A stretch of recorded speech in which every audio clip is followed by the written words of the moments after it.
Moving on to our game of the day, we are looking to the NBA. This has been quite a journey with this line. Lakers, 15-13, 5-6 on the road, will head to Dallas to take on the Mavericks, who are 14-13, 7-6 at home. This line's changed a few times in the last 24 hours.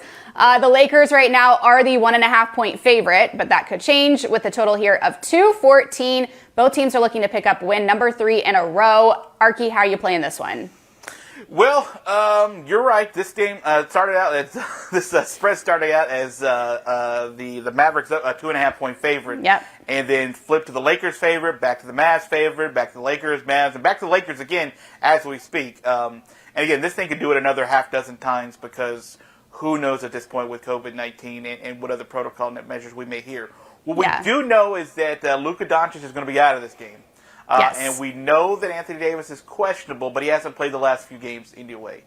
You know, this Lakers team has been a 500 team literally the entire season. Like, they get a few games up, they get a few games down, but they get right back to 500. They've won a couple in a row now, and now there are 2 games above 500.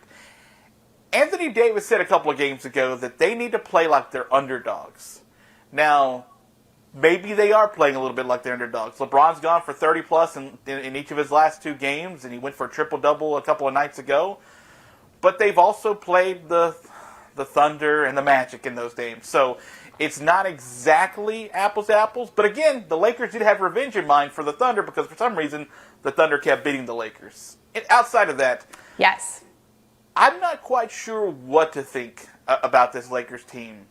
I do think I like them tonight minus the 1.5. I would have liked them minus 3 or 4.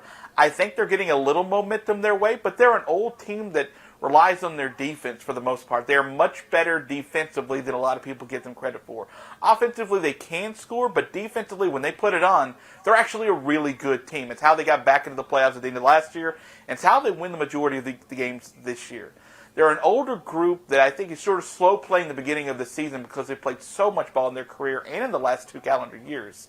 Mm-hmm. So I think they're getting a little bit of a rhythm right now before we get to Christmas, which is actually sort of to be expected from a veteran-type team.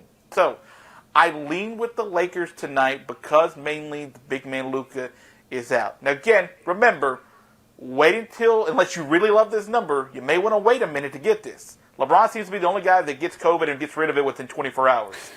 So just the protocols could mess everything up, and it has before. It's cost me like 2 games already. But right now, as I'm talking to you now, I like the Lakers minus 1.5. It's a good point you make. I wonder how many of these tests are actually false positives. Like LeBron's was, like Tyler Higbee for the Rams on Monday night was out, and it was a false positive. So who knows how many of these that are testing positive are actually positive. Really throwing us for a loop here, this COVID. Yeah, and the sports, I mean, like if LeBron's out, that line's completely different. That's what's going to be so wild about it. Yep. Well, as you said, the Mavs are without their leading scorer, who ranks 9th in the league, that, of course, being Luka, who is dealing with an ankle soreness, while the Lakers could be without their leading scorer in Anthony Davis. Also, as you mentioned, he's listed as questionable with knee pain. So you know what that means, Arky? It's time for the Russell Westbrook experience in the Big D tonight. That's right. The Lakers are also still battling a bit of the COVID outbreak. Who isn't, as we've talked about, including Horton Tucker, who will be out for this one. But the team is 6-4 in their last 10, and some of those were played without Davis. So luckily, LeBron has stepped up for LA, dropping 30 points, 11 rebounds, and 10 assists in their last game against Orlando. He also put up 33 against my beloved OKC Thunder, which was really rude. The Mavs have also found ways to win without Luka. Granted, that was again against OKC and a Charlotte team who was without LaMelo Ball. So take that as you will.